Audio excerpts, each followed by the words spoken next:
This is BaseDaKID, the hardcore casual, in association with the Undefeated podcast, proudly sponsored by Disturbing Sports London, and I'm delighted to be joined by Zhang's trainer, Mr. Shaun George. George, how are you doing? I'm pretty good. How about yourself?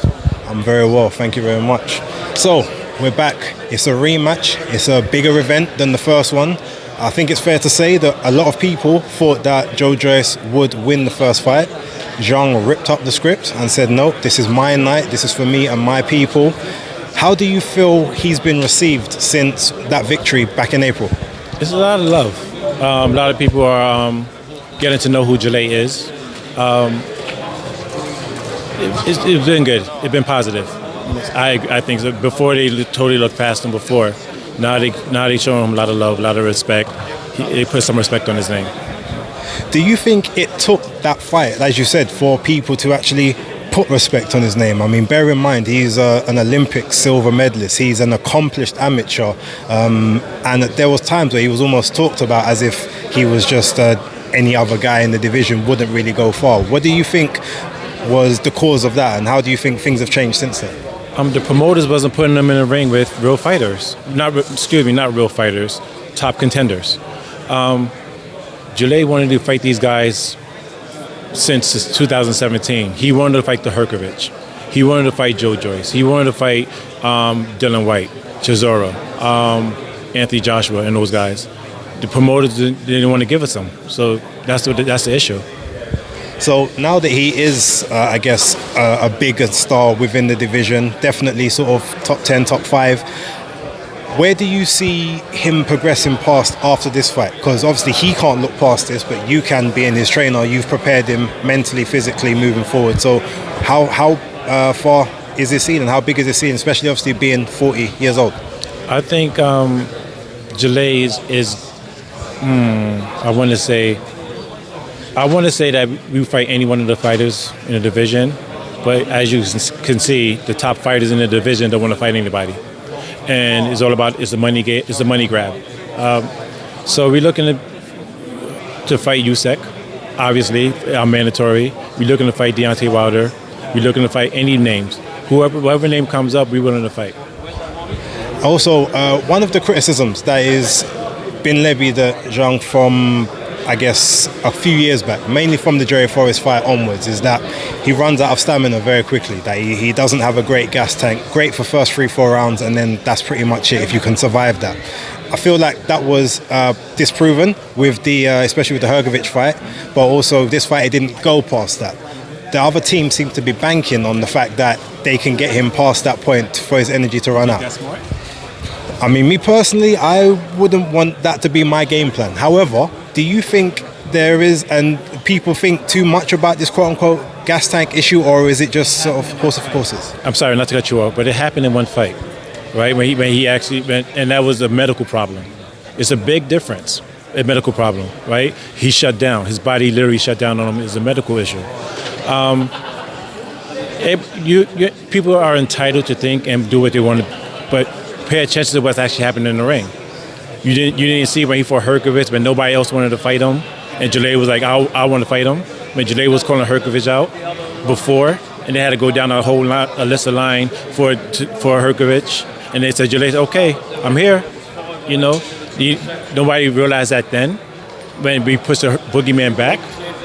You know, this sport is just strange in that way. Like, people don't really pay attention to what's happening. The bigger name, the guy with the bigger followers, more followers, they get the more attention, but they're not really paying attention to the smaller guy. You know, that's what it comes down to.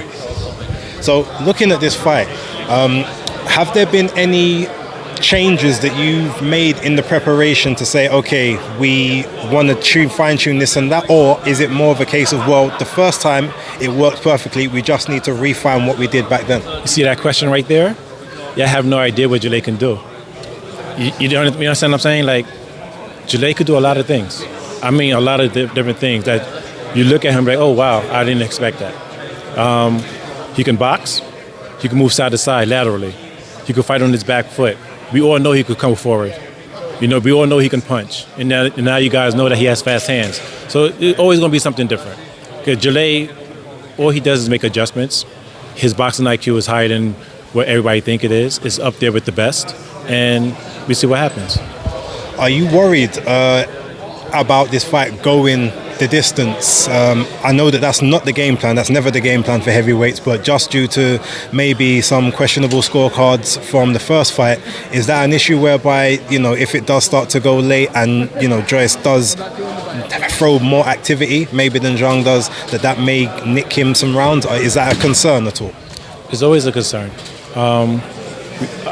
Our team, Scott, Terry, Tommy, Kurt, we tried our best when it comes to the judges and the referees to get the right people in line. But like, it's just here in the UK, the judging is really hard.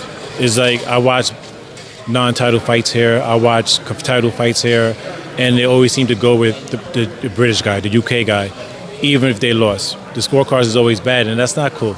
You know, something needs to be done. You know, like, you have passionate fans here. I mean, loyal fans. I respect the hell out of that. Like, I walk through, I'm like, man, I wish it was like this in America. You know, but don't cheat them. Don't sell them bullshit. Excuse my French, but don't sell them BS. You know, like, Gillet won the fight. The one judge had Gillet losing the fight on April 15th. The other two judges had Gillet winning by 1 point. That's crazy. Anybody watching the fight knows what happened. You know, so that's my thoughts on that. You know, something needs to be done. No, I do understand that. I also heard that Zhang Gillet has only came in, I think, on Sunday. Is that correct? We've been here since Thursday. I was going to say, is... Wednesday. You left Wednesday. No, because I was just thinking, I'd heard it was Sunday, so I was like, would that have been enough time to sort of acclimatise back? But I'm assuming you've done the same preparations he's done for the first fight, and as it's worked there, you've no reason to change it, right? Gillet's well-travelled. Gillet's well-experienced. Like, Gillet knows his body. He understands the sport of boxing. He's not letting the moment get to him. We're focused. We are so focused on this fight. I can't tell you how much. He wants this. He wants to be world champion. JOYCE is in his way, and that's what's happening right now. Do you think this fight will be easier or harder than the first fight, in your opinion? We train for a hard fight. We train for a rugged fight from round 1 to round 12. That's why you heard Gillet talk about his sparring partners. They was coming in and out. We going 14, 15 rounds. We're ready for this fight. I promise you we are ready for this fight. Listen, Mr. Shaun, thank you very much for your time, and best of luck to you and the team on Saturday. Thank you. Appreciate it, man.